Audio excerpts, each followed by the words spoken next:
ఎప్పుడైనా మీ ఫ్రెండ్స్ మిమ్మల్ని మర్చిపోయారండి? Yes. Right. మర్చిపోయి ఉంటారు. బికాజ్ చాలా మందిలో నువ్వొకడివి. ఎప్పుడైనా మీ రిలేటివ్స్ మిమ్మల్ని మర్చిపోయారా? మర్చిపోయి ఉంటారు కదా!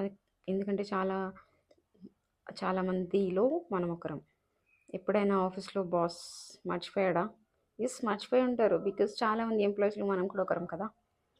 సో, యెషయా 49:15 అధ్యాయంలో ఏం రాయబడి ఉంటదంటే, స్త్రీ తన బిడ్డను జన్మనిస్తది కదండీ! గర్భము దాల్చి బిడ్డకు జన్మనిచ్చినటువంటి తల్లి కూడా కొన్నిసార్లు మర్చిపోతదంట. కానీ నేను నిన్ను మరువను అని చెప్పేసి యేసయ్య వాగ్దానం చేస్తున్నాడు.